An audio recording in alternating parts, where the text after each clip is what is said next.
طيب بسم الله الرحمن الرحيم. السلام عليكم ورحمة الله وبركاته. السلام ورحمة الله وبركاته. إن الحمد لله نحمده ونستعينه ونستغفره ونعوذ بالله من شرور أنفسنا ومن سيئات أعمالنا من يهده الله فلا مضل له ومن يضلل فلا هادي له وأشهد أن لا إله إلا الله وحده لا شريك له وأشهد أن محمدا عبده ورسوله صلى الله عليه وعلى آله وأصحابه والتابعين وتابع التابعين ومن تبعهم بإحسان إلى يوم الدين. يا أيها الذين آمنوا اتقوا الله حق تقاته ولا تموتن إلا وأنتم مسلمون.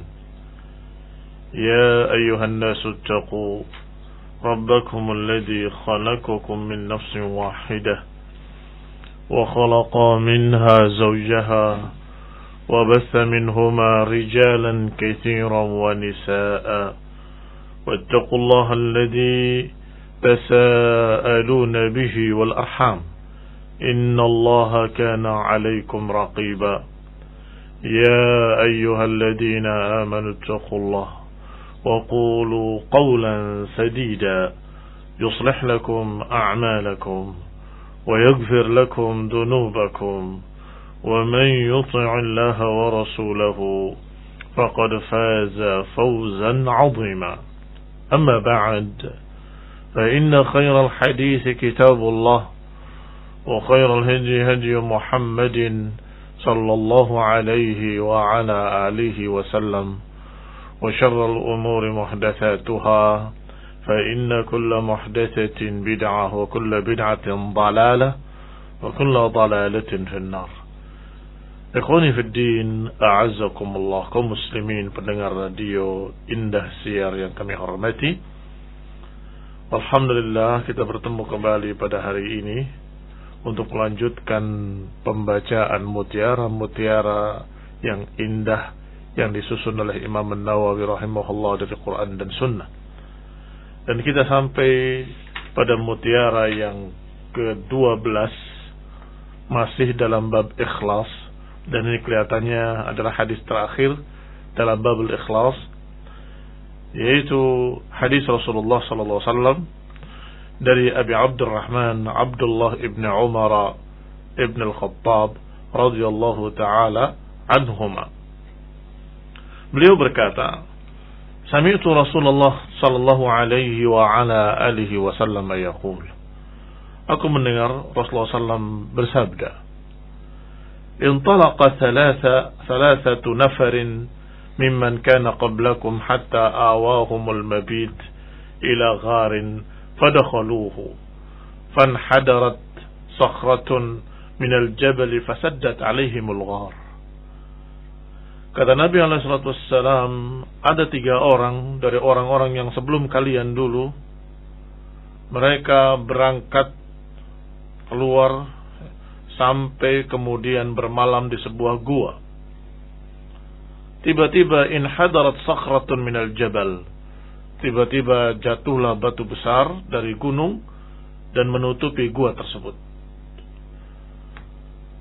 Fasaddat alaihimul ghar. Faqalu, maka mereka pun berkata, innahu la yunjikum min hadhihi as-sakhrati illa an tad'u Allah bisalihi a'malikum. Kata salah seorang mereka berkata, sesungguhnya kalian enggak akan bisa selamat dari batu ini kecuali kalau kalian berdoa kepada Allah dengan amalan-amalan baik kalian. Maksudnya dengan amalan-amalan baik adalah dengan perantara amalan baik. Karena memang tawassul dengan amal saleh adalah tawassul yang syar'i. Berupaya berdoa kepada Allah dengan amalan saleh yang pernah dia kerjakan. Qala rajulun minhum, maka seorang dari mereka berkata dalam doanya, Allahumma kana li abawani sesungguhnya aku memiliki dua bapak dan ibu, dua orang tua yang sudah tua, syaikhan kabiran, keduanya sudah tua. Wa kuntu la aghbiq qablahuma ahlan wala malan, dan sesungguhnya aku sudah bertekad tidak akan meminum susu sebelum keduanya, sebelum bapak dan ibuku. Aku tidak akan mendahuluinya, dan tidak pula ahlan wala malan. Ahlan keluarganya, malan adalah budak-budaknya. Artinya tidak akan mendahului untuk meminum susu tersebut, apakah dirinya atau keluarganya, anak-anaknya, ataupun khadimahnya atau pembantunya, budak-budaknya. Pokoknya orang tua harus lebih dulu. Fana'a bi talab asy-syajar yawman falam arih alaihima hatta nama fahalabtu lahuma ghabuqahuma fawajadtuhuma naimatain wa naimain. Pada suatu hari, kata beliau, aku seperti biasanya mencari pohon-pohon, mencari ranting kayu dan sebagainya. Tetapi saat itu aku tidak bisa kembali kecuali dalam keadaan mereka sudah terlelap tidur. Maka aku seperti biasanya menuangkan susu di bejana untuk kedua orang tuaku. Kata beliau, kata orang tadi, ya Allah, dalam keadaan aku sudah berjanji dan aku sudah bertekad tidak akan mendahului meminum susu sebelum orang tuaku. Antadhir istiqadahuma hatta bariqal fajr. Aku tidak bisa membangunkan keduanya, tidak mau mengganggu tidurnya, tetapi juga tidak mau mendahului meminum susu. Maka aku tunggu, aku duduk menunggu beliau bangun dalam keadaan bejana susu tadi ada di tanganku. Ikhwani fi din a'azakumullah, kata beliau, antadhiru istiqadahuma hatta bariqal fajr was-sabiyatu yatadaghawna 'inda qadami. Aku tetap seperti itu sampai pagi hari menunggu beliau bangun. Aku tidak akan membangunkannya karena itu akan mengganggu keduanya. Tetapi juga tidak akan mendahuluinya dan tidak akan mendahulukan istri dan anak-anak ataupun budak-budakku. Sehingga aku terus menunggu dalam keadaan duduk sampai fajar. Sedangkan anak-anakku dalam keadaan di kakiku menangis. Fastaiqadha, maka keduanya pun bangun setelah fajar. Fashariba ghabuqahuma, keduanya meminum susunya seperti biasanya. Maka kemudian baru aku berikan pada yang lainnya. Ya Allah, in kuntu fa'altu dhalika ibtigha'a wajhika fafarrij 'anna ma nahnu fihi min hadhihi as-sakhra.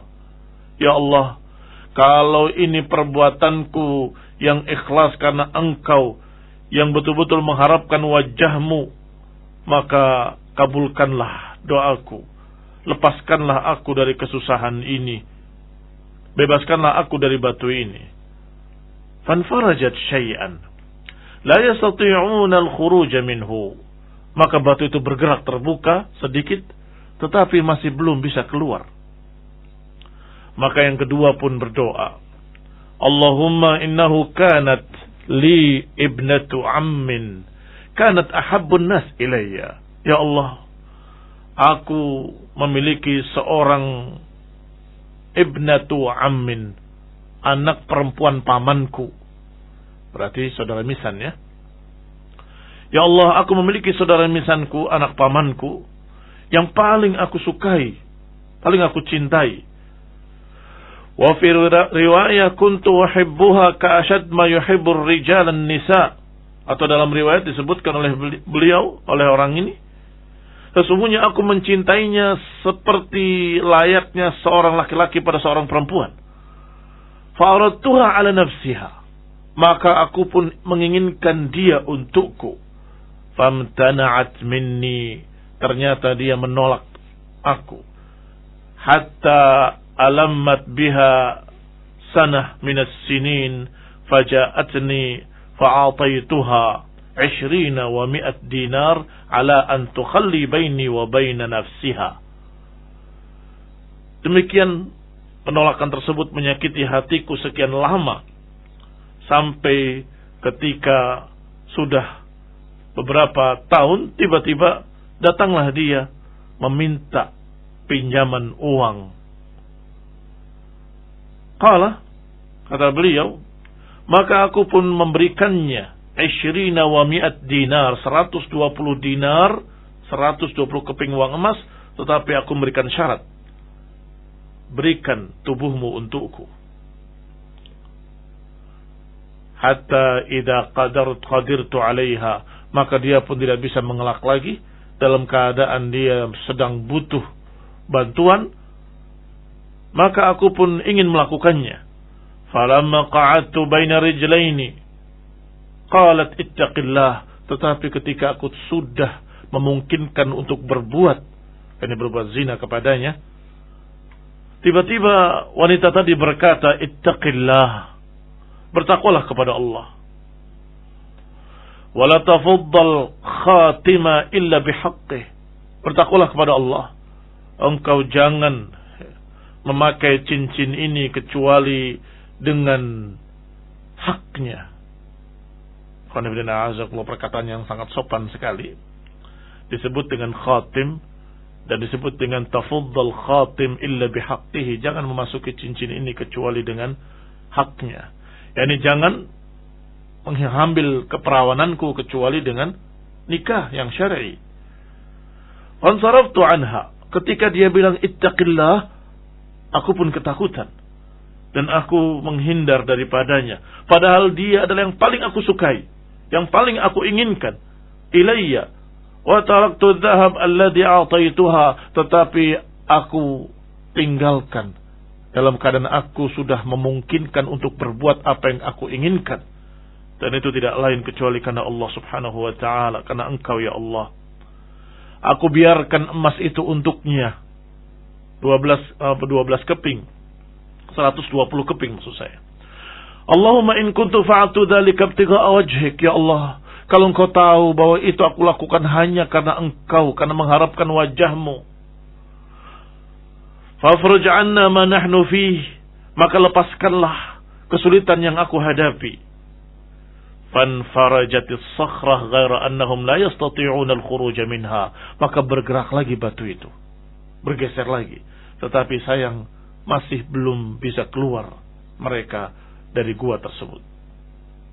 Ikhwan ibn a'azakumullah, ini mengingatkan kita pembahasan kemarin bahwa seorang yang berniat berbuat jelek tetapi dia mengurungkannya karena Allah, bukan karena gagal, bukan karena tidak bisa. Dia bisa melakukannya dan dia mampu, dan sudah tidak ada orang lain, dan wanita tadi sudah menyerahkan dirinya, tetapi karena takut kepada Allah dia urungkan. Bahkan uangnya 120 keping emas juga tidak diambil kembali, dibiarkan untuknya sebagai sedekah. Ya Allah, kalau engkau tahu bahwa ini adalah aku lakukan karena engkau, maka lepaskanlah kesulitanku ini. Allah kabulkan. Bergeraklah batu tadi dan kemudian bergeser, tetapi masih belum mereka bisa keluar dari gua tersebut. Wa qalatis tsalits, maka berkatalah yang ketiga dalam doanya, Allahumma istajartu ujara'a wa ataituhum ajrahum ghaira rajulin wahidin taraka alladhi lahu wa dhahab. Ya Allah, sesungguhnya aku memiliki pegawai-pegawai, pekerja-pekerja yang aku berikan bayarannya selalu tepat waktu, kecuali satu orang yang belum aku bayar, dia pergi.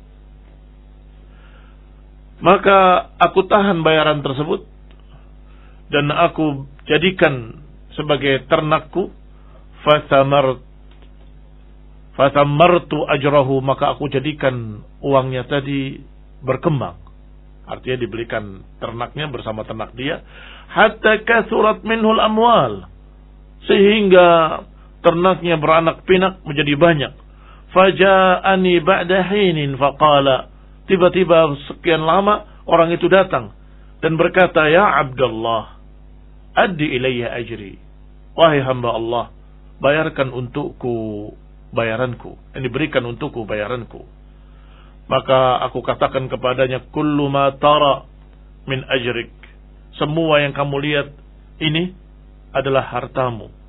Ada unta, ada sapi, ada ghanam, warraqiq, dan ada budak-budak yang mengurusnya. Minal ibili wal baqari wal ghanami warraqiq. Itu semua milikmu.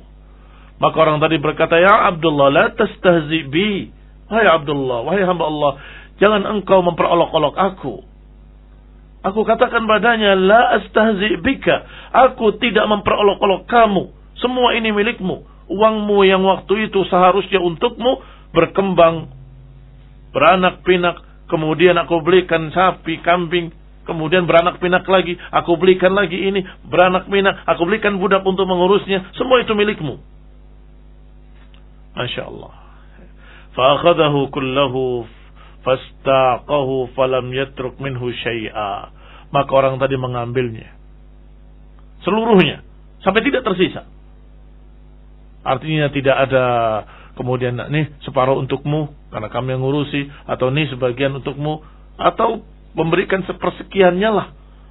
Tidak sama sekali. Dia ambil seluruhnya dan aku berikan seluruhnya. Ya Allah, kalau ini semua, Allahumma in kuntu fa'altu dzalika ibtigha'a wajhik, kalau aku mengamalkan ini semua karena engkau dan engkau tahu bahwa aku ikhlas untukmu, fafruj 'anna ma nahnu fi. Ya Allah, lepaskanlah kami dari kesulitan kami.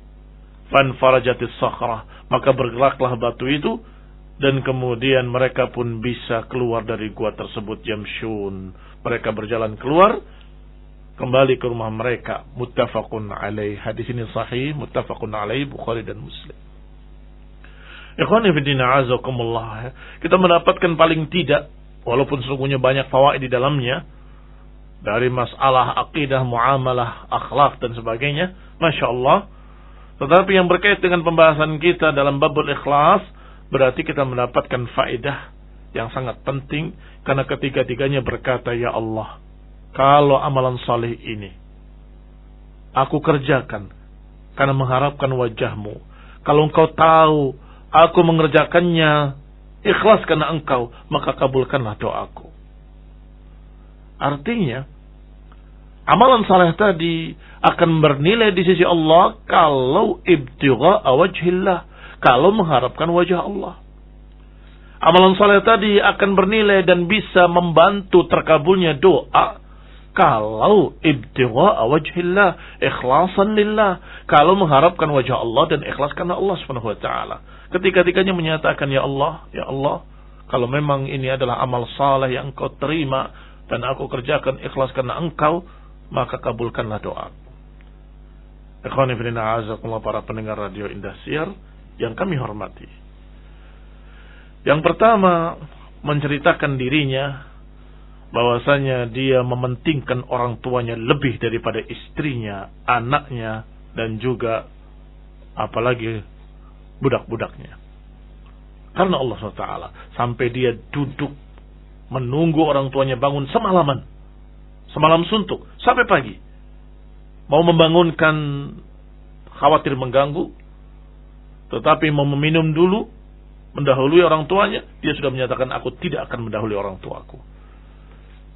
Ternyata Allah terima sebagai amal saleh. Yang kedua, seorang yang sudah yatamakkan bil ma'siyah, sudah memungkinkan untuk berbuat maksiat dengan segala apa yang membantunya, semuanya bisa dilakukan, tetapi dia urungkan karena Allah, itu juga amal saleh. Kalau seorang mengurungkan apa yang ingin dia kerjakan dari kemaksiatan karena Allah, jadi pahala. Yang ketiga, amanah. Menjaga amanah, yaitu bayaran seseorang pegawainya yang kemudian dia kembangkan menjadi ternaknya, kemudian beranak pinak, sampai kemudian dibelikan ternak yang lain beranak pinak pula, dan dia tidak mengambil sedikit pun dari harta tersebut. Dia ingat bahwa ini punya orang tersebut, dia pisahkan dari milik dirinya. Ini amanah. Langka. Hampir tidak ada manusia yang seperti ini, Masya Allah. Maka kemudian ketika orangnya datang, Itu semua yang ada di bukit itu, dari binatang ternak itu semua milikmu. Orang itu terkejut, kamu jangan main-main denganku, jangan memperolok-olok aku. Aku tidak memperolok-olok kamu, itu semua milikmu. Uangmu aku belikan ternak, ternyata berkembang biak. Itu semua milikmu. Ini amanah. Dan itu pun tidak akan bernilai kalau tidak ikhlas. Sedangkan di sini dia katakan, aku kerjakan ya Allah semuanya karena engkau ibtigha'a wajhik. Dan kalau engkau tahu keikhlasanku ini, engkau tahu bahwa aku mengharapkan wajahmu, maka kabulkanlah doaku. Maka dikabulkanlah doanya dan terbukalah pintu gua tersebut. Walhamdulillah. Ikhwan ibn a'azamullahi kaum muslimin rahimani wa rahimakumullah. Mungkin tambahan faedah, berarti di sini ada atau bolehnya tawassul dengan amal saleh. Kita meminta kepada Allah dengan perantara amal-amal saleh kita sendiri yang kita kerjakan dengan ikhlas. Wallahu ta'ala alam bisawab. Wa sallallahu ala Muhammadin wa ala alihi wa ashabihi wa sallama tasliman katsira. Baik kaum muslimin, jazakallahu khairan kepada Al-Ustaz Muhammad yang telah menyampaikan mutiara indah dari Imam Nawawi. Kaum muslimin, berikutnya kita akan ikuti ruang tanya jawab yang insyaallah akan kami hadirkan atau kita akan sampaikan kepada beliau, Al-Ustaz Muhammad bin Umar As-Samit. Dan Anda bisa sampaikan pertanyaannya di 0853 162 kali 65 kali, kemudian 0813 16 25 kali dan kemudian 6. 0853 16 25 kali kemudian 6. Baik, pertanyaan pertama Ustaz. Bismillah. Dari kisah 3 orang di dalam gua yang bertawasul dengan amal soleh masing-masing, apakah jika pahalanya sudah ditunaikan di dunia akan dapatkan pahala amalnya yang ikhlas itu di akhirat juga? Jazakallahu khair. Nah, tentunya seorang yang beramal saleh dengan ikhlas akan mendapatkan pahala, bisa jadi di akhirat dan di dunia juga. Bisa jadi di akhirat Allah akan berikan. Yang jelas di akhirat sudah tercatat sebagai amal saleh yang mendapatkan pahala. Bisa jadi juga dengan di dunia Allah berikan. Allahu ta'ala alam. Nah, kemudian dari seorang satpam. Bismillah. Assalamualaikum. Waalaikumsalam. Waalaikumsalam warahmatullahi wabarakatuh. Maaf Ustaz, saya mau tanya ke Ustaz tentang keutamaan ribat.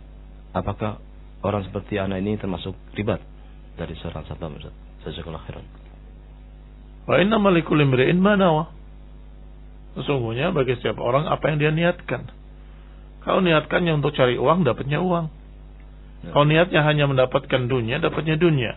Tetapi kalau niatnya karena betul-betul menjaga kaum muslimin, menjaga ahlu sunnah, menjaga masjid, menjaga pondok pesantren, menjaga, Masya Allah, menjaga fasilitas-fasilitas kaum muslimin, maka ini adalah satu amal saleh yang mudah-mudahan akan dinilai sebagai ribat.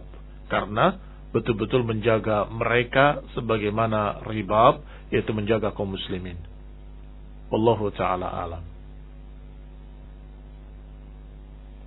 Kemudian pertanyaan berikutnya, apakah zakat fitri boleh diganti dengan uang? Jazakumullah khair. Zakat fitrah itu bukan dengan uang, tetapi dengan qutu yaumik. Qutu yaumik adalah makanan pokok kalian. Apakah kalau makanan pokoknya gandum, maka dengan gandum. Kalau makanan pokoknya adalah beras, ya dengan beras. Bukan dengan uang. Hanya saja kalau di sana ada panitia zakat. Kemudian panitia zakat itu menyediakan beras di sana. Artinya kita memberikan uang, tetapi uang itu ketika diterima oleh panitia akan diberikan beras. Maka sampainya kepada fuqara wal masakin dan semua yang mustahiqin mendapatkan beras, bukan mendapatkan uang. Kalau itu mudah-mudahan tidak mengapa. Artinya kita lihat sisi ilatnya, bahwa ilatnya adalah agar mereka bisa makan dan minum bergembira di hari raya, sehingga jangan dalam bentuk uang tapi dalam bentuk makanan. Dan sesungguhnya bukan hanya beras, bisa beras, bisa jagung kering, bisa gandum, bisa kismis, bisa terigu. Nah, Allah Ta'ala a'lam. Bismillah. Afwan Ustaz mau bertanya, bagaimana dengan fenomena menukar uang lama yang ditukar dengan harga yang tinggi? Jazakumullah khairan.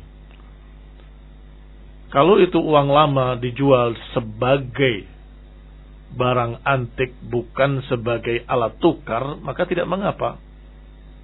Karena barang antik memiliki nilai tersendiri, dan kemudian urusan jual beli adalah urusan tawar-menawar. Kalau sang pembeli dan penjual sepakat dengan harga tertentu, silakan. Tidak ada kedustaan, tidak ada keboliman, maka tidak mengapa. Tapi mahal sekali.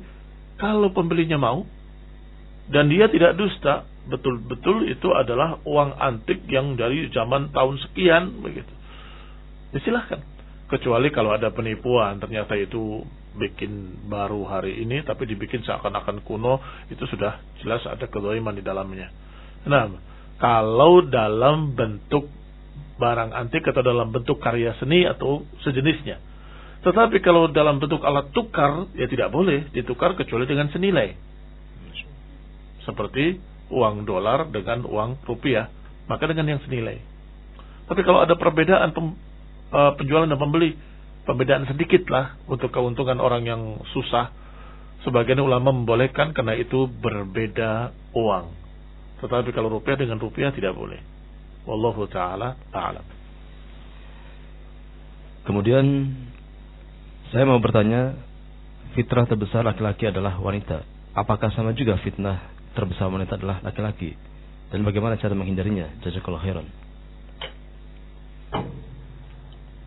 Nah, kalau fitnah terbesar bagi laki-laki adalah wanita, itu nassan, sarihan, tersebut dalam hadis Rasulullah SAW, ma taraktu fitnatan hiya adarru ala rijali minan nisa. Tidaklah sepeninggalku ada satu fitnah yang lebih dahsyat bagi laki-laki melainkan wanita. Ini sahih, tetapi adapun sebaliknya itu dijuluki dengan mafhum ya. Wallahu ta'ala a'lam. Saya tidak tahu.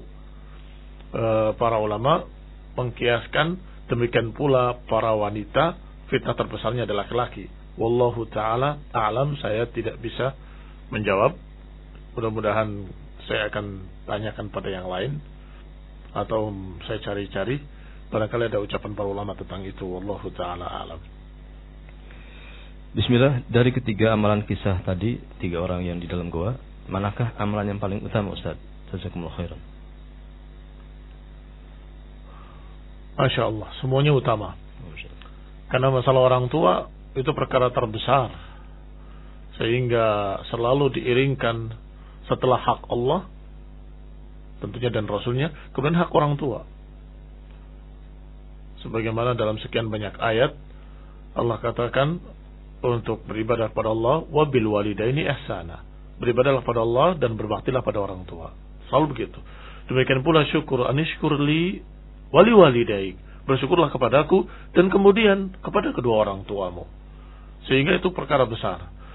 Demikian pula yang kedua, jarang-jarang, hampir-hampir tidak ada orang yang sudah mendapatkan kesempatan seperti itu untuk bisa berbuat zina di hadapannya seorang wanita yang cantik yang paling dia cintai, dalam keadaan sudah memberikan dirinya karena butuh uang. Tetapi kemudian disebutkan di sini lafadznya sangat jelas ya. Tadi saya terjemahkan dengan samar-samar. Sesungguhnya disebutkan di sini qa'ada ala rijlai, sudah duduk di antara dua kakinya. Artinya ini orang hebat sampai bisa menghentikan rencananya dalam keadaan sudah qa'ada ala rijlai, ala rijlaiha. Dia sudah duduk di antara dua kaki wanita tadi. Tetapi dia urungkan karena takut pada Allah dengan kalimat ittaqillah. Gemetar dia, ketakutan dia, dan kemudian mengurungkan takut pada Allah SWT. Ini tidak mungkin terjadi kecuali pada orang yang sangat-sangat beriman pada Allah Ta'ala, atau orang yang betul-betul takut kepada Allah Subhanahu Wa Ta'ala. Nah, demikian yang ketiga, amanah juga perkara besar. Amanah ini sampai-sampai dikatakan pertama hilang dari umatku adalah amanah. Kata seorang dari salaf menyatakan, dulu aku berdagang kepada kaum muslimin, aku mengandalkan amanat mereka. Kepada orang kafir, mengandalkan keislaman mereka. Dan kepada orang-orang kafir, aku berdagang mengharapkan kejujuran mereka dan amanah mereka. Artinya, Islam sudah jelas keislamannya, kami yakin mereka akan jujur dan amanah. Orang-orang kafir pun aku lihat mereka kalau berdagang jujur saat itu. Tapi sekarang aku nggak bisa berdagang kecuali kepada si fulan dan si fulan. Tinggal berapa orang dihitung dengan jari. Untuk nyari orang yang amanah sudah susah. Apa ada orang yang seperti dia sudah berkembang segitu banyaknya, dan orang tadi tidak tahu loh. Tidak tahu kalau uangnya berkembang. Yang tahu hanya dia. Kalau dia berikan uang sebesar gajinya, dia nggak tahu apa-apa. Dia akan mengatakan jazakallah khairan, pergi. Tetapi tidak. Dia merasa ini bukan hakku. Sehingga saya tidak bisa membandingkan mana yang lebih besar di antara tiga perkara. Amanah perkara besar, orang tua juga berbakti pada orang tua juga perkara besar. Demikian pula mengurungkan sesuatu yang sudah sangat memungkinkan baginya, apalagi syahwat yang sudah dikatakan tadi, ma taraktu ba'di fitnatan hiya adarru 'ala ar-rijali minan nisa. Itu fitnah paling besar, ternyata dia bisa menahan dirinya. Masya Allah. Kemudian pertanyaan terakhir, Ustaz. Bismillah. Dalam kondisi sekarang ada wabah, bolehkah tetap mengunjungi orang tua yang sedang sakit dan merawatnya? Jazakumullah khairan. Tergantung keadaan di mana dia tinggal, tergantung bagaimana keamanan di tempat ibu tinggal atau orang tua tinggal. Kemudian juga tergantung apakah ada hajat yang massah, dia perlu kamu yang ngurusi, atau sudah ada orang lain yang mengurusi. Sehingga tidak bisa dijawab dengan ya dan tidak, tetapi harus lihat kondisi keadaannya masing-masing. Karena untuk masalah seperti ini kita harus melihat ilatnya, alasannya. Ada ilat, ada hukum. Gak ada ilat, gak ada hukum. Al-hukum yaduru ma'al illah wujudan wa adaman. Hukum itu berkait dengan ilatnya, dengan alasannya, ada dan tidak adanya. Kalau memang kondisinya aman, apalagi sudah diizinkan oleh pemerintah kita untuk dibuka kembali dan PSBB dicabut kembali, berarti sudah aman, silahkan.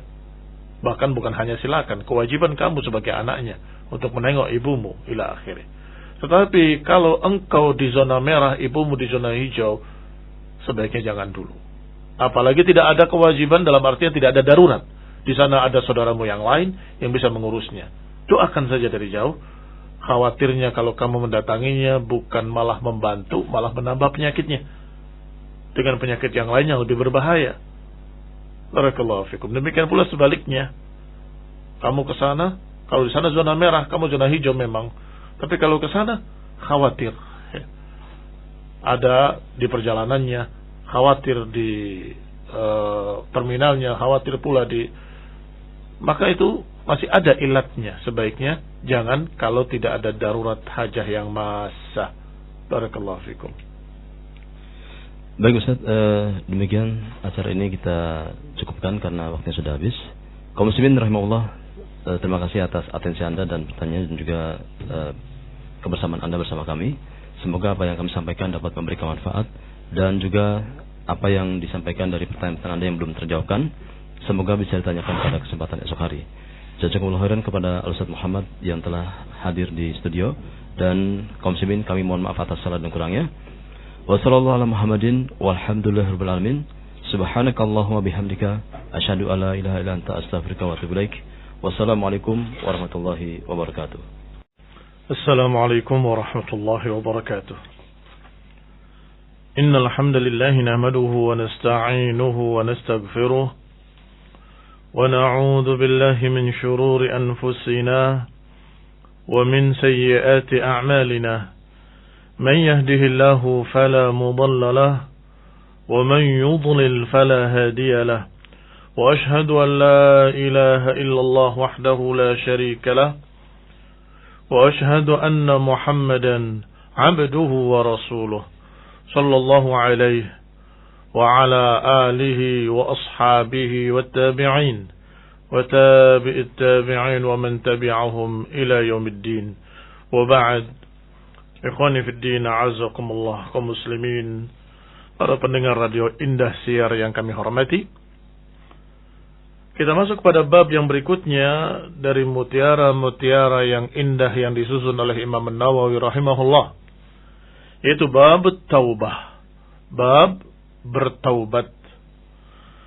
Sebagaimana biasanya Imam An-Nawawi rahimahullah menyusun mutiara-mutiaranya diawali dengan ucapan Allah subhanahu wa ta'ala, kemudian dengan ucapan Rasulullah SAW.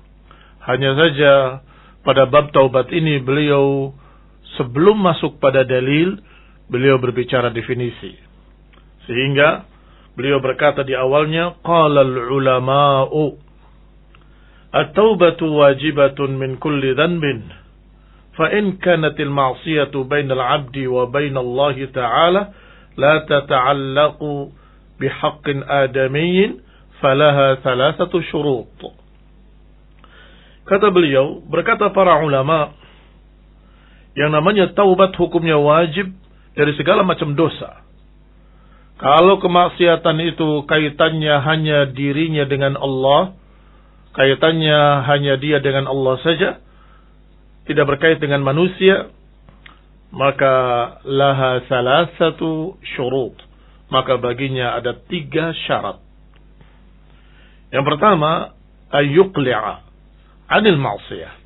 Yang pertama, dia menghentikan kemaksiatan tersebut, berhenti dari perbuatan dosanya.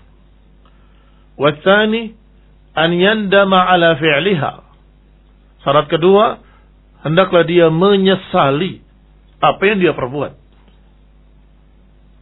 As-salis, yang ketiga, an ya'zima an la ya'uda ilaiha abada.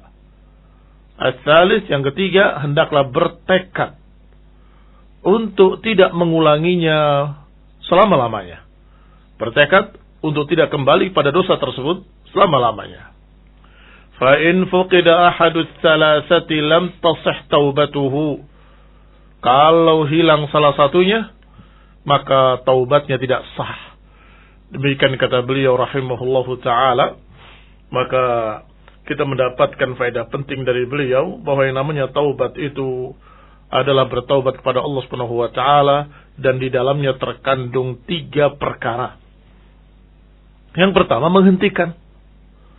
Kalau dia bertaubat tapi tetap atau dalam keadaan terus mengerjakan perbuatan dosanya, itu bukan taubat namanya. Orang berbuat dosa, memegang khamar di tangannya sambil berkata astagfirullah, astagfirullah, saya mau berbuat dosa.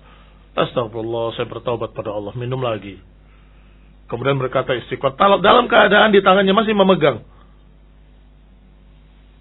botol khamr tadi.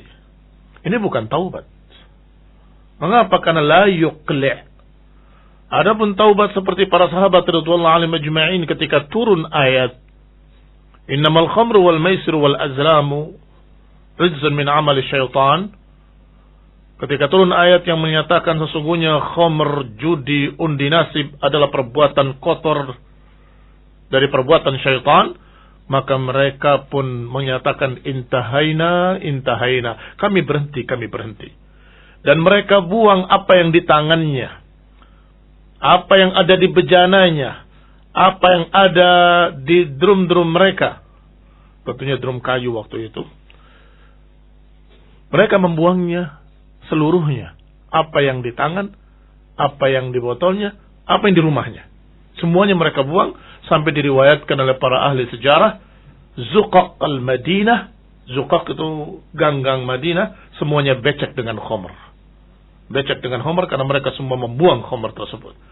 Dan mereka berkata intahaina, intahaina. Ini an yuqli' anil ma'asiyah, berhenti dari kemaksiatan tersebut. Yang kedua, disebutkan oleh beliau an yandam, menyesali. Ada orang yang berhenti dosa, tapi tidak menyesali. Suatu saat saya akan berbuat lagi. Waktu itu saya pernah berbuat dosa, nikmat sekali. Terbayang-bayang terus, nanti saya akan lakukan lagi kapan-kapan. Sekarang saya taubat. Tidak bisa begitu.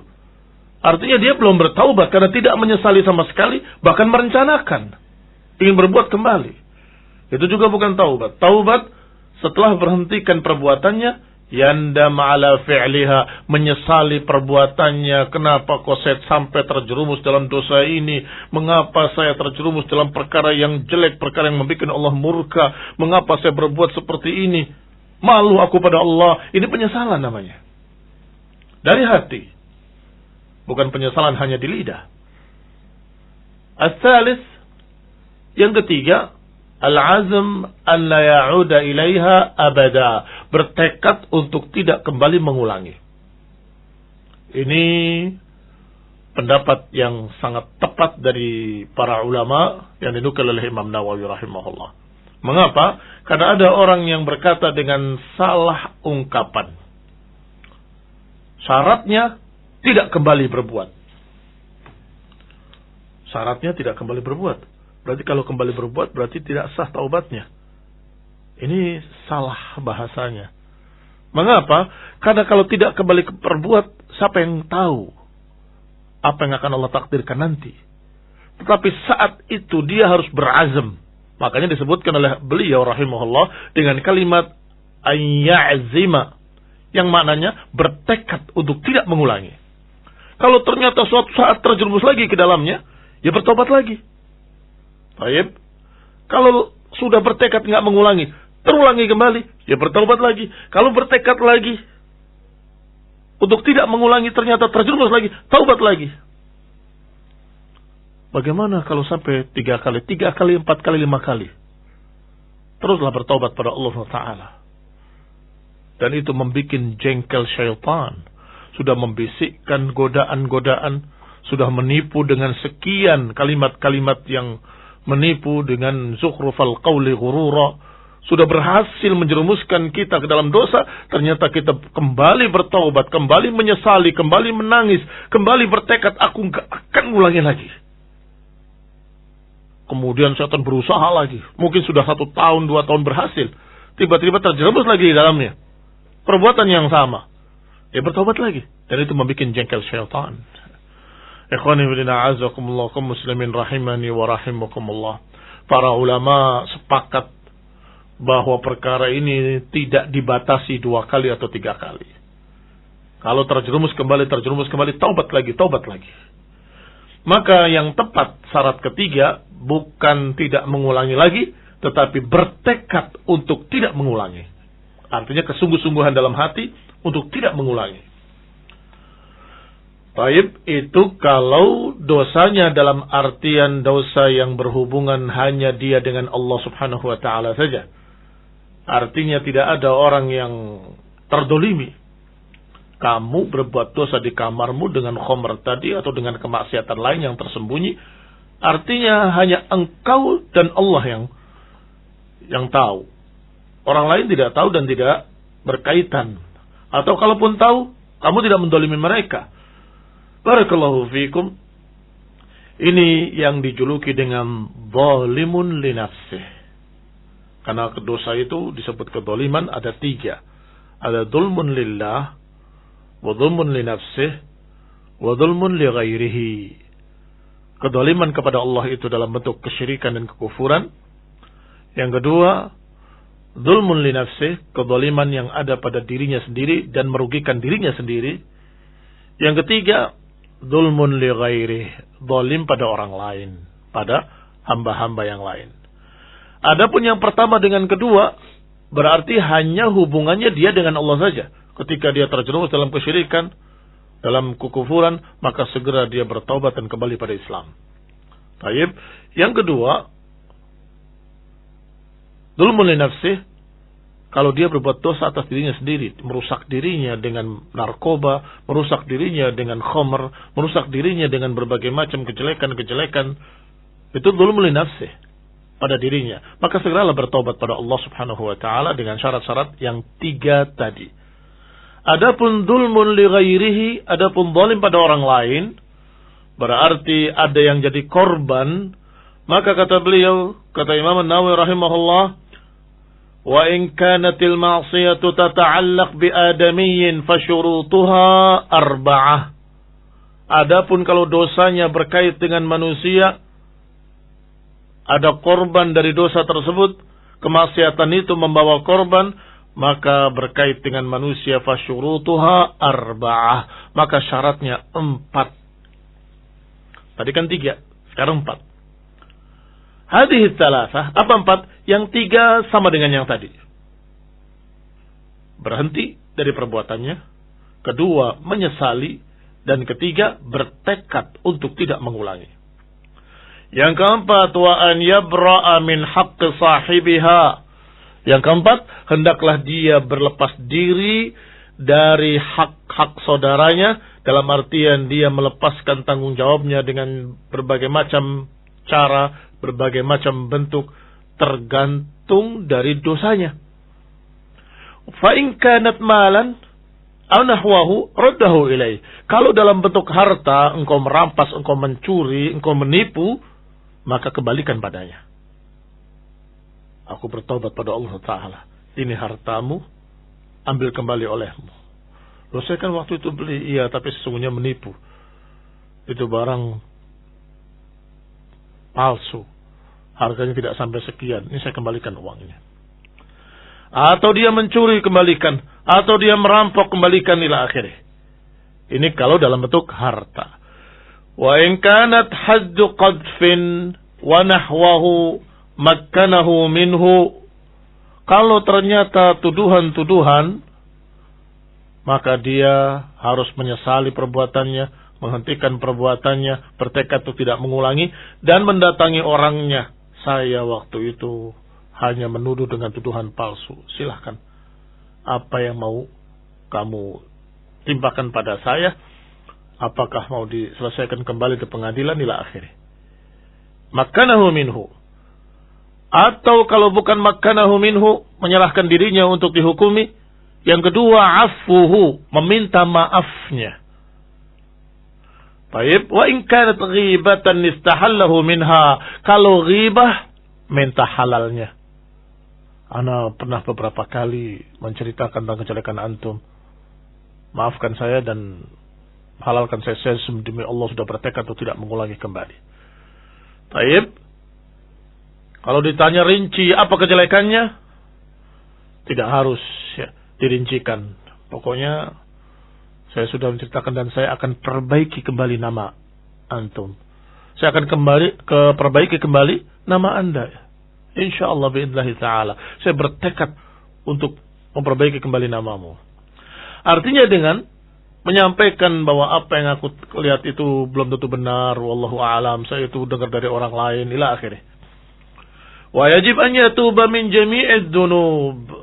Dan itu pada segala dosa.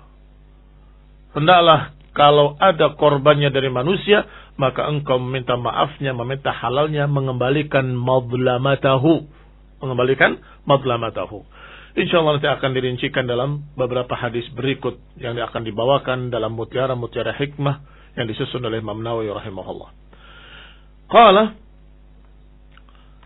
wajib berbuat taubat atau wajib bertaubat itu dari seluruh dosa. Yang diwajibkan adalah bertaubat dari semua dosa. Tetapi kalau bertaubat dari sebagian dosa, sah taubatnya. Demikian menurut para ulama ahlul haqqi.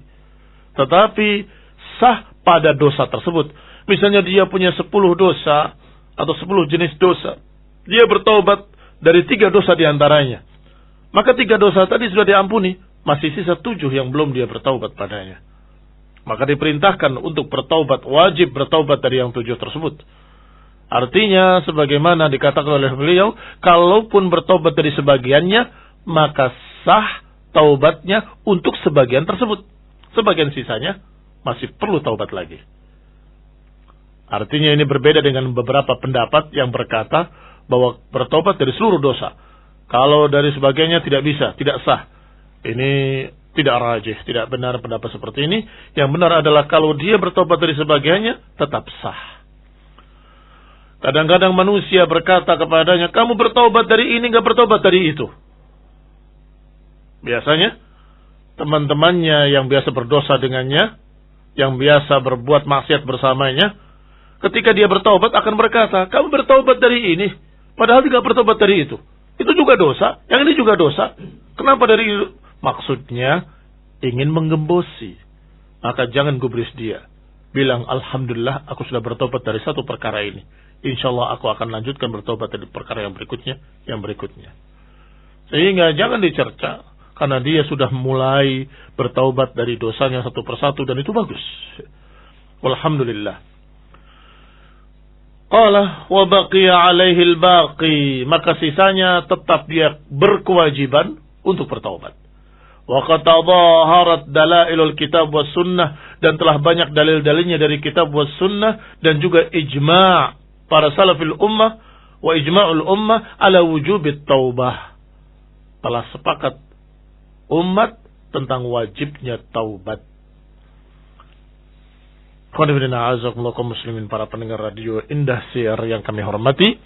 Walhamdulillah, beliau sudah jelaskan apa makna taubat dan apa syarat-syaratnya. Maka mulailah beliau akan membawakan dalil-dalilnya satu persatu.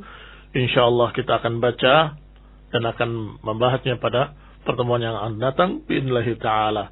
Di antaranya yang pertama ayat Allah Subhanahu wa taala dalam surat An-Nur, tubu ilallahi jami'an ayyuhal mu'minuna la'allakum tuflihun. Bertaubatlah kepada Allah seluruhnya, wahai kaum mukminin, agar kalian mendapatkan falah. Wallahu ta'ala alam bisawab. Wassallallahu ala Muhammadin wa ala alihi wa ashabihi wa sallam tasliman katsira. Jazakallahu khair kepada Ustaz Muhammad yang telah menyampaikan mutiara indah dari Imam Nawawi rahimahullah. Semoga memberikan manfaat. Dan tadi terkait dengan definisi dan syarat-syarat ya Ustaz. Dan tentu saja nanti insyaallah setiap hari kita akan ikuti dari ayat-ayat Al-Quran yang semoga akan memberikan kepada kita motivasi untuk kita bertobat. Baik kaum muslimin, kita buka ruang tanya jawab untuk Anda. Dan silakan Anda tanyakan di 0853 16 25 kali kemudian 6. Pertanyaan pertama, Assalamualaikum warahmatullahi wabarakatuh. Assalamualaikum warahmatullahi wabarakatuh. Mau bertanya tentang hukum menyewa lahan atau pohon buah.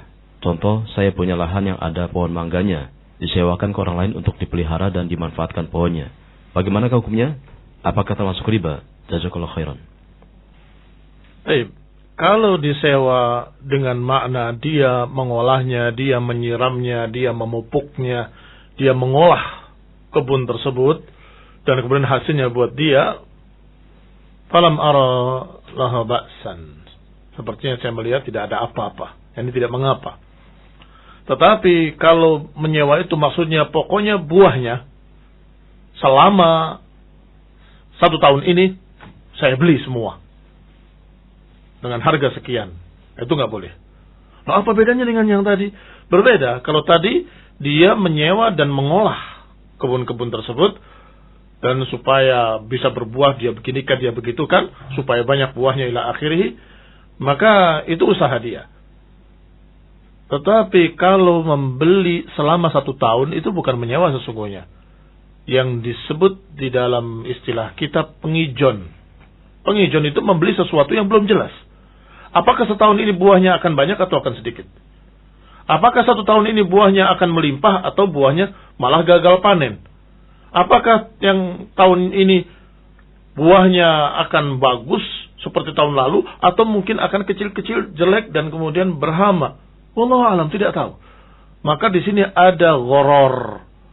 Gharar itu adalah satu jual beli yang mengandung spekulasi tinggi yang dilarang oleh Rasulullah SAW. Rasulullah SAW naha an bai'il gharar. Nabi melarang jual beli yang mengandung gharar.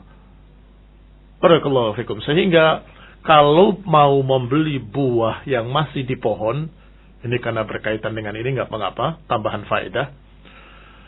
Maka ketika dia membeli buah yang di pohon, syaratnya pertama buah itu sudah bisa dipetik saat itu.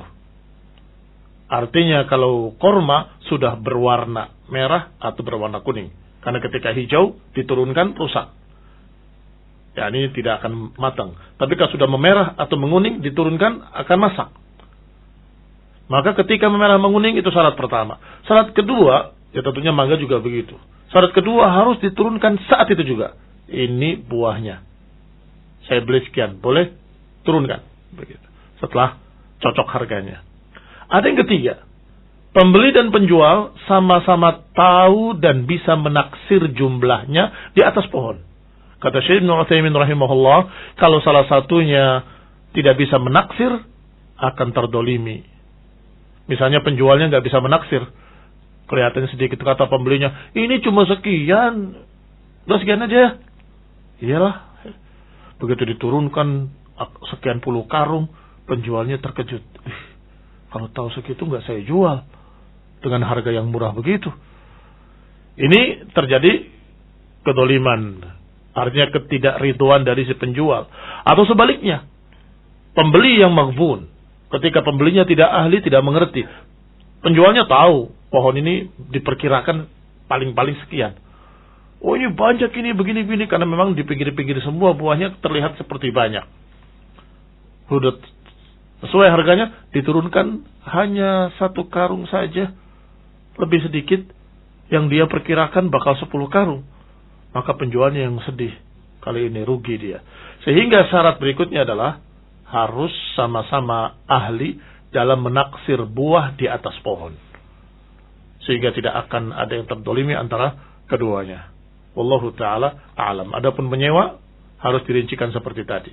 Kalau menyewa dalam artian buahnya selama 1 tahun semua buat saya, berapa jumlahnya kamu tidak tahu. Dan itu namanya jual beli sesuatu yang tidak jelas. Tidak boleh membeli kambing yang masih ada di perut induknya. Ini kalau lahir saya beli, tidak boleh. Demikian pula pohon sebelum berbuah, nanti kalau kalau berbuah saya beli, tidak boleh, karena mengandung gharar. Wallahu ta'ala alam. Berikutnya Ustaz, bismillah. Assalamualaikum warahmatullahi wabarakatuh. Semoga Ustaz selalu dalam lindungan Allah Azza wa Jalla. Afwan Ustaz, apakah memasang AC untuk masjid termasuk amalan jariah? Kalau termasuk, apakah amal jariahnya terputus apabila AC tersebut rusak? Jazakumullah khairan. Nah, semua apa yang membantu kaum muslimin dalam ibadah mereka adalah amal jariah. Seorang dalam keadaan beribadah pada Allah membutuhkan ketenangan, membutuhkan ketentraman. Kalau panas, berkeringat, dia gelisah dan tidak akan khusyuk salatnya. Tetapi dengan air conditioner tersebut, dia akan sejuk, akan tentram, bahkan bisa jadi dia akan lebih khusyuk doanya, dan bisa jadi akan didoakan pula orang yang memberikannya. Masya Allah. Tetapi namanya jariah selama barang tersebut bermanfaat. Kalau itu bangunan, selama dia terus bermanfaat, maka dia jariah. Selama digunakan, maka dia jariah. Ketika berhenti, ya berhenti. Demikian pula AC, ketika rusak dalam artian bisa diperbaiki, ya jariah lagi, nyambung lagi. Tapi kalau artiannya sudah suatu saat kan memang akan rusak lah. Kullu man 'alaiha fan. Bukan hanya AC, masjid juga suatu saat akan rusak. Saya dulu sumbang keramik dan kemudian keramiknya sudah hancur, pecah-pecah, diganti dengan yang baru. Ya selesai sudah. Barakallahu fikum. Wallahu ta'ala alam. Mudah-mudahan Allah akan lipatkan pahalanya berlipat-lipat kali di sisi Allah Ta'ala. Dan akan Allah berikan jariahnya terus-menerus.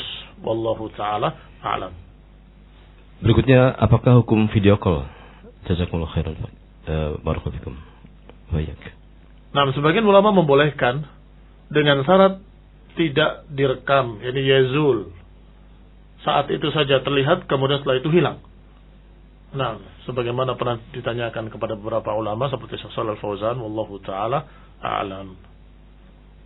Pertanyaan berikutnya, Afwan Ustaz, saya penuntut ilmu ingin menyebarkan agama tapi kepada Allah kadang keliru dalam bersikap, tidak sesuai dengan al-haq. Di sisi lain, Anda ingin memberikan manfaat kepada masyarakat sekitar Anda yang banyak. Mohon bimbingannya Ustaz, mana yang lebih selamat untuk Anda? Wahai para pencari ilmu, tugas kalian adalah mencari ilmu dan itu tugas utama. Kalau ada orang lain yang lebih berilmu di tempatmu, di sekitarmu, menyampaikan ilmu, walhamdulillah, kamu bersyukur pada Allah dan teruskan thalabul ilm. Jangan terburu-buru ingin menyampaikan atau ingin menjadi ustadz atau ingin ceramah, jangan. Belajar sampai terpaksa harus ngajar. Jadi saya katakan terpaksa karena sudah tidak ada orang lain yang lebih berilmu dari kamu, maka kamu harus ngajar. Atau kurang orang yang berilmu di saat itu. Sehingga biasanya orang berilmu itu, barakallahu fikum, seperti matahari. Ketika matahari terbenam, mulai terlihat berkilauan di langit bintang-bintang.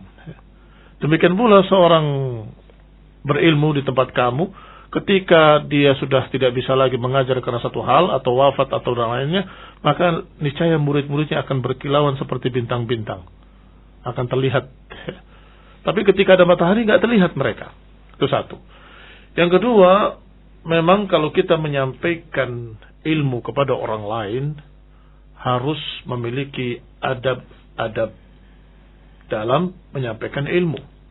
Dan itu diantaranya disebutkan atau dirincikan dengan ringkas satu persatu oleh Syekh bin Baz dalam Akhlaqud Da'iyah, akhlak para da'i.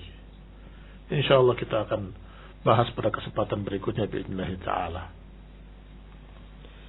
Berikutnya, apa yang harus dilakukan oleh seseorang apabila seorang istri mendualisme aturan suami? Misalkan suami larang anaknya untuk melakukan hal-hal lagun misalkan, malah dibolehkan oleh istrinya, dan ini dilakukan lebih dari 3 kali misalkan. Yang kedua adalah kebiasaan keluar rumah, atau misalkan ke rumah orang tuanya walaupun bukan dalam jarak safar yang berjarak lebih dari 5 km tanpa izin suami jika sedang marah. Jazakallahu atas jawabannya, Ustaz. Nah, pertanyaan ini sesungguhnya sangat jelas jawabannya, tapi sangat berat prakteknya. Yang namanya ar-rijal qawwamuna 'ala an-nisa bima faddalallahu ba'dahum 'ala ba'd wa bima anfaqu. Sesungguhnya laki-laki itu pemimpin bagi para wanita, karena Allah lebihkan pada mereka di atas perempuan, dan juga karena apa yang mereka nafkahkan. Di samping itu juga Allah SWT menyampaikan kepada para wanita, fasalihatu qanitatun hafizatun lil ghaib.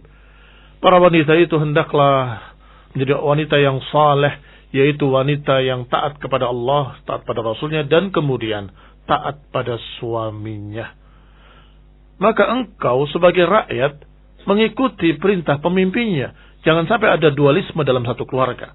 Kalau ada 2 pimpinan dalam satu keluarga, niscaya rakyatnya akan kacau.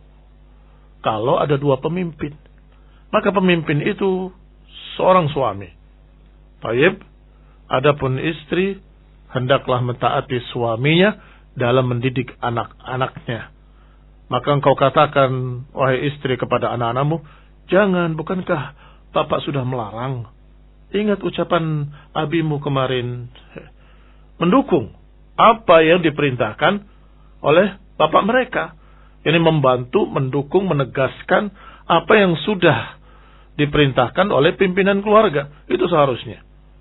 Demikian pula ketika keluar rumah, ketika pergi ke rumah orang tuanya, harus dengan izin suami. Karena dialah pemimpinmu, dialah tonggak rumahmu, dialah orang yang harus kamu taati. Dan kalau seorang wanita, seorang istri mentaati suaminya dalam keadaan dia sudah mengerjakan yang wajib-wajibnya, diberikan Masya Allah keutamaan yang sangat besar. Di antaranya kata Nabi SAW, wanita ini idza sallat khamsaha wa shamat syahraha wa ata'at ba'laha. Kalau seorang wanita sudah salat 5 waktunya, sudah puasa bulan Ramadannya, dan kemudian mentaati suaminya, maka dia dipersilahkan masuk ke dalam surga dari 8 pintu yang dia sukai. Mana yang mau dia masuki? Min abwabi thamaniyati sya'at. Silahkan masuk ke jannah min abwabis tsamaniyati sya'at. Silakan masuk dalam surga dari pintu manapun yang 8. Dan masih banyak lagi keutamaan-keutamaan seorang istri yang salehah yang mentaati suaminya. Hanya saja saya ingatkan kepada suami, para pemimpin, hendaklah dia memimpin dengan adil dan bijak. Hendaklah memimpin dengan apa yang Allah katakan, qu anfusakum wa ahlikum nara. Perintahkanlah atau ajaklah atau bimbinglah keluargamu agar jauh dari api neraka. Qu anfusakum wa ahlikum nara. Jauhkan dirimu dan keluargamu dari api neraka. Ini perintah pada pimpinan-pimpinan rumah tangga. Maka pimpinlah mereka dengan al-haq, itu satu. Yang kedua, pimpinlah mereka dengan cara yang hak. Mimpin dengan hak, artinya dengan hukum-hukum yang hak. Tetapi cara-caranya juga harus dengan hak. Dengan hikmah, dengan lembut, dengan bijak. Sehingga dia tahu kebutuhan istrinya, kebutuhan anak-anaknya. Maka hendaklah dia katakan pada istrinya, nanti ya, besok atau lusa kita akan ke sana. Artinya melarangnya karena satu hal yang suatu saat akan diizinkan, karena silaturahmi pada orang tua adalah khair. Barakallahu fikum. Sehingga kalau tidak bijak kemudian terjadi pelanggaran-pelanggaran, kita tidak bisa salahkan satu pihak. Tetapi bisa jadi dua pihak ada kesalahannya masing-masing. Wallahu ta'ala a'lam. Apakah dengan melunasinya terus terhindar dari riba? Kalau engkau sudah menandatangani teken kontrak bahwa kalau saya terlambat sekian satu bulan ini saya akan tambah sekian, kalau begini saya akan tambah sekian, itu artinya kamu sudah menyetujui riba, dan itu sudah salah. Walaupun kau bisa melunasinya secara lengkap, tidak pernah terlambat, tetapi kamu sudah menyatakan saya setuju kalau ditambah harganya, kalau tambah panjang waktunya, tambah harganya, saya setuju. Itu sudah menyetujui riba. Bertobatlah pada Allah SWT. Barakallahu fikum. Lagi Ustaz, waktunya sudah habis dan jazakallahu khair atas kesempatan Ustaz untuk menyampaikan kajian Islam dan menjawab pertanyaan-pertanyaan kami. Dan kaum muslimin, insyaallah kita akan lanjutkan esok hari pada waktu dan kesempatan yang sama, masih dalam bab tentang taubat. Dan terima kasih atas atensi Anda dalam pertanyaan-pertanyaan, dan semoga akan memberikan manfaat bagi kita semuanya kaum muslimin. Dan kami ucapkan mohon maaf yang atas salah dan kurangnya, dan juga semoga apa yang kami sajikan dapat bermanfaat. Sekali lagi, Anda bisa sampaikan pertanyaan di 0853 16 25 kali dan kemudian 6 pada kesempatan esok hari. Adapun pertanyaan yang belum terjawabkan, kami mohon maaf. Insyaallah semoga akan terjawabkan pada kesempatan esok hari. Al-kalam wa sallallahu ala Muhammadin walhamdulillahirabbil alamin. Subhanakallahumma wa bihamdika asyhadu an la ilaha illa anta astaghfiruka wa atubu ilaik. Wassalamualaikum warahmatullahi wabarakatuh. Wassalam.